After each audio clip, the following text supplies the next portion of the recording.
Hi guys, as you can see from the title, today I'm going to be talking about this, the Wahoo Elemnt, the predecessor to the Wahoo Elemnt Bolt. Moving on from the unboxing videos I put up on the channel a couple of weeks ago, I've now had the chance to have a proper play of this. I've had it on the bike for about 350 miles, including a 200k training ride, so I've given it a really good test and I've got to know it quite well over those miles. I'm just going to talk about some of the things I like, some of the things I don't like about it, hopefully help you make a decision whether you want to buy one or you're looking to buy one in the future on a Wahoo product. The question most people are going to ask, is it better than Garmin? In all honesty, I can only compare it to the Edge 520. However, that is a popular device. A lot of people have it as it's a cheaper alternative to the flagship models, the 1000 and the 1030 that's only just come out. But I have to say, comparing it to the Edge 520, overall, this takes it. There are some things that I miss that the Edge 520 has that this doesn't. Noticeably the ability to set an average speed target. So you can go out and you can set it to 15 mile an hour target if you like, and you'll get a ghost rider on the display, so it'll tell you how many minutes you are behind and the actual distance you are behind that ghost rider. And it's good motivation to keep up an average speed, especially if you're out on a training ride on a dark winter's night and you've got nothing else to spur you on. It's just that added bit of motivation to hit your targets and your goals. This doesn't have it. I wish it did. You also can't set a mileage target, or at least you can if you enter it as a course on the device, but you can't do it off the cuff on the unit. Perhaps they'll add that later for software update. I've heard the Wahoo guys are pretty good with bringing new features out over the air updates. Hopefully they'll add that at a later date. Okay, I'm going to go through some of the plus points of the unit. Things I like about it. I do like the battery life. That's the main reason I bought it. I mentioned I did a 200k training ride on it, during which I took it right down to 6%. Battery life is exceptional. Comparing it to the Edge 520. In that training ride, I had 97 miles worth of navigation.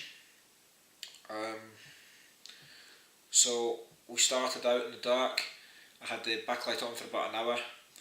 I programmed the course about 45 minutes in. We followed that course for 97 miles. After 97 miles I knew where it was, turned the course back off, the backlight back on because the sun had gone down at that point, and it got me home with 6% left, which is 122 miles, more than 126 miles covered. So about an hour and a half with the backlight on, and like I say, 97 miles navigation. Now if that had been the Edge 520, I'd have had that on charge from midday onwards. You get 4 hours following breadcrumb trails on the 520. So in comparison, this just kicks its ass when it comes to battery life. Massive plus point for me. I do like the large font. As you can see there, it's actually saying it's just switched over now to it's just picked up a satellite signal. Massive font on all the pages at the top, really easy to see at a glance. Of course the screen size is bigger from the Edge 520, which makes it more legible anyway, but that's what you want if you're riding. You just want to know how fast you're going, what your cadence is, whether you're on course. You don't want to be studying this, you don't want to be studying it for too many data fields. You just look down, lock onto what you need and glance back up again. Easy as pie. I like the navigation. You can get turn-by-turn navigation on this. As long as I've only found the turn-by-turn navigation works if you download the GPX from Ride with GPS, from the Ride with GPS website. If you do that, you get full turn-by-turn navigation functions. If you make a route on Strava or you'd export a ride into the Wahoo app, you get breadcrumb navigation, but you don't get turn-by-turn. I mean, you may do from other websites, other apps. I've only found it works with Ride with GPS up to now. please tell me in the comments if there are other apps that will give turn-by-turn nav. But even if you just follow the breadcrumb,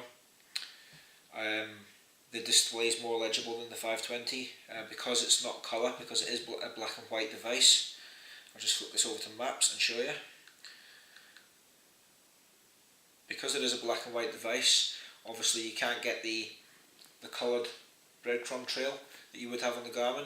So what it does instead is it will show you a road, and superimposed over that road will be what basically looks like chevrons, what you'd find on the motorway. So when you glance at it, it's really easy to see which way you need to be going, which route you need to be following. Plus you've got those larger data fields at the top, not massive in the map screen but big enough to see for your speed, and I've got this set to cadence as well on the left of the unit there.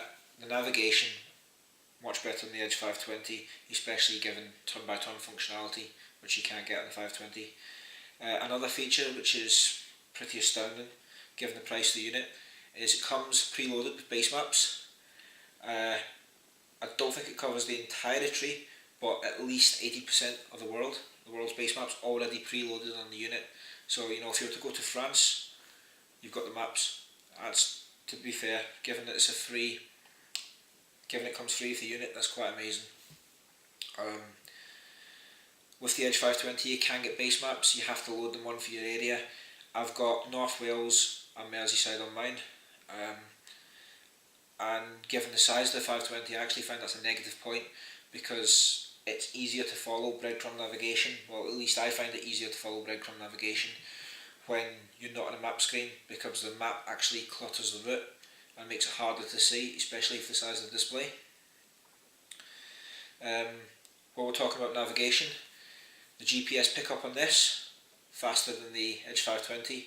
Now that swings and roundabouts, because this does actually take a good 30 seconds to a minute to power on, but when it does come on, it's quicker to find a satellite than the Edge 520, so satellite lock-on's quicker.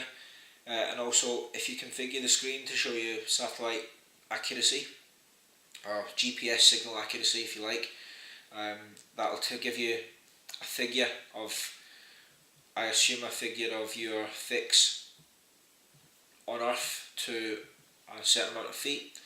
The Garmin, when you configure that function, I've never seen it display anything other than 10 feet. I don't know whether that's like as little as it can display, it's like a default figure if you like, or that's the truth, but the Wahoo can go down to 4 feet sometimes, 3 feet. I've seen it see 3 feet, it's usually around 6 to 7. So basically on the metrics that the devices themselves are providing, I'm going to say that this is more accurate than the Garmin. It certainly feels more accurate than the Garmin when coming off of autopause. So you'll be sat at a set of lights and you pull away, and I've actually witnessed this with both devices on the handlebars. This will click off autopause basically at about 1 to 2 miles an hour, whereas the Garmin will kick back in at 6 to 7. And again, coming to a standstill, you come to a standstill, you look down, the Wahoo's already auto-paused, big message on the screen, auto-pause enabled, the Garmin's still sitting there, 2 seconds later, beep beep, it's in auto-pause mode. The caveat to that is your average speed suffers, because the accuracy is higher. It records when you're doing 1 to 2 miles an hour, which is obviously going to impact on your average speed, but realistically that is your average speed, so you can't really grumble about it too much. You can't configure a cut-in speed on the Wahoo the way you can with the Garmin. So on the Garmin, for instance, you can configure autopause to enable above 3 miles an hour, so you can cut that little 2 mile an hour glitch out, that little 1 to 2 miles an hour of rolling up the traffic lights out, so that gets cut out of the ride. Can't do that for the Wahoo, which means if you've got them both running together in the bars, this is going to show a slower average speed. However, it's a realistic average speed, so although your rides may appear slower, I think they're just more accurate, so I can't really label that as a negative. What else do I like about it? I like its ease of use. it really doesn't have a lot of setting screens because you configure it on the smartphone app. So if you want to set your data screens up, you'll open your mobile phone up, open the companion app up, and you'll set your data screens up from there. As a consequence, it doesn't really have a lot of settings. There's no separate bike function, there's no separate train race pages that you would with the Garmin devices. Basically you switch it on and it comes straight to this screen, so it doesn't really have a home screen, it just goes straight to the first tracking page. You press start at the bottom and away you go.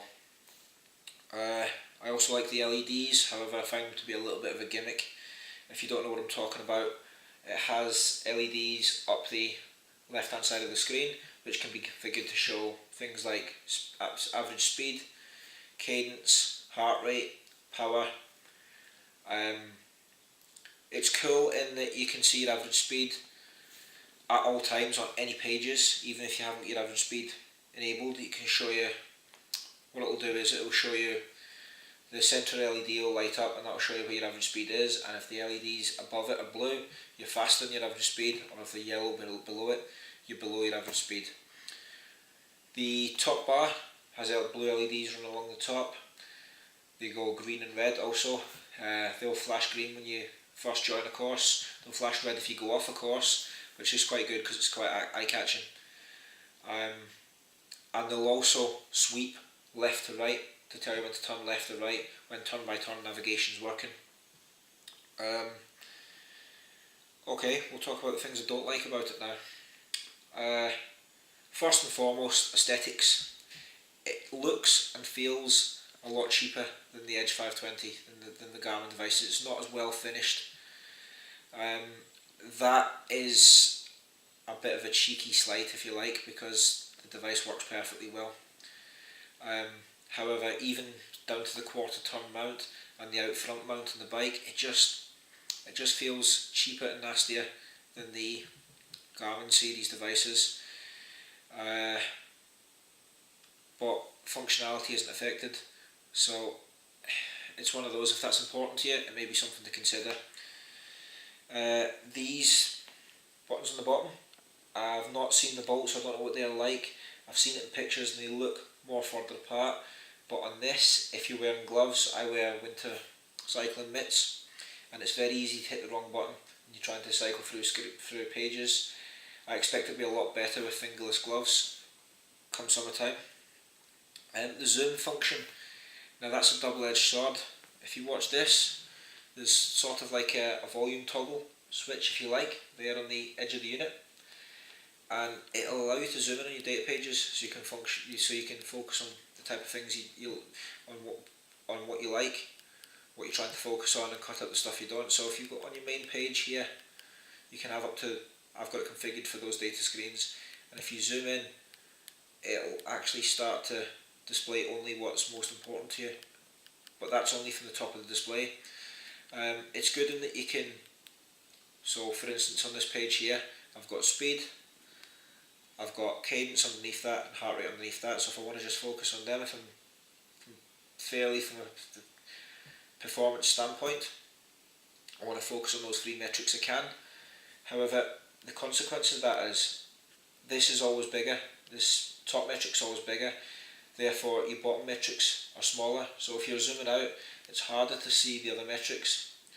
I wish you could configure it so you could have them all have the same amount of screen space for each metric so that it was easier to see, or maybe you could scroll down as well.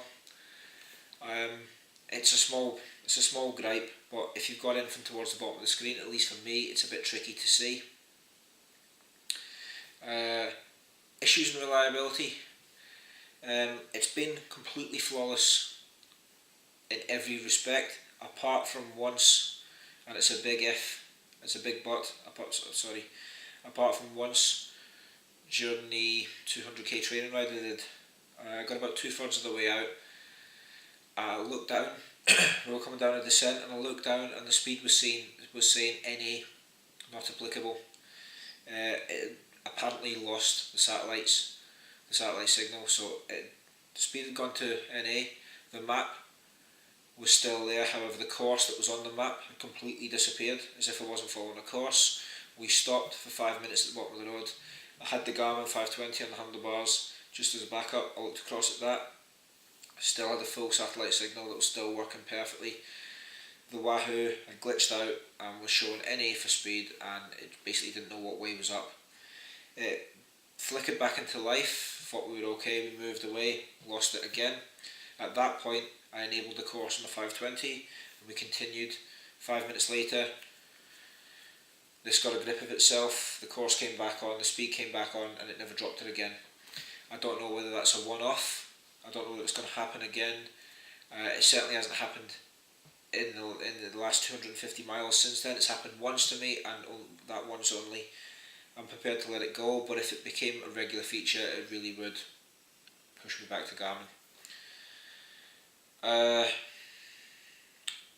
Points to note: it can be charged on the handlebars. I've tested that.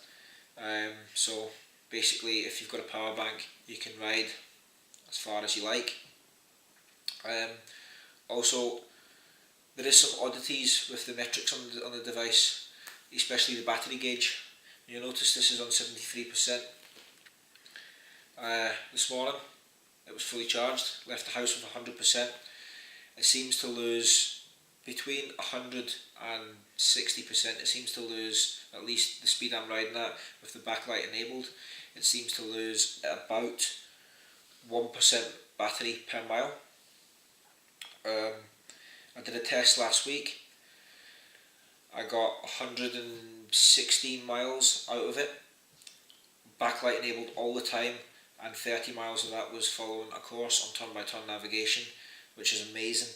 But the battery gauge is not accurate in that when it gets to around 50%, it seems to last a lot longer. In other words, instead of getting 1 mile per battery percentage, you'll be getting upwards of 5 miles, and then when it gets under 20%, it lasts even longer. So you get down to 7, for instance, I got it on 17% on Saturday morning. I did 15 miles and it was down to 16%. So it's as if the device needs to see a few cycles before it calibrates the battery gauge, if you like. I don't know whether that's something that will happen. I don't know whether they'll sort it in a software update. It's not a massive issue as long as you're familiar with the unit. You know how long it's going to last. But it does look like the battery doesn't last that long at first, because from 100 to 75% it goes quite quickly.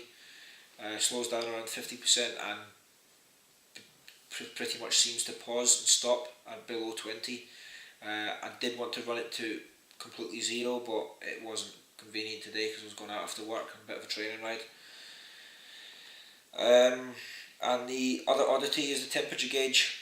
Sometimes you'll leave the house and it will say NA for the first 5 minutes, and then it will get a grip of itself and display the temperature, and it seems a little bit slower to respond to changes in temperature than the Garmin does. Again, it's a small issue, one I'm prepared to live with. So in summary, it carries on doing what it's doing. The Elemnt for me is a winner. Again, I can't compare it to the likes of the Garmin 1000 and the 1030 simply because I've never had one of those. But compared to the 520, if long battery life is what you're after and ease of use and legibility of the display, Element's a winner. I believe the Bolt's a similar device, very similar but smaller. No complaints really, as long as it doesn't glitch out again on me and lose the satellite signal. No complaints at all. I'm quite happy with it. Well, that's it. Any questions and comments as usual? Any questions, leave them in the comments as usual, and I'll read all the comments. I'll get back to you as soon as I can. Thanks for watching.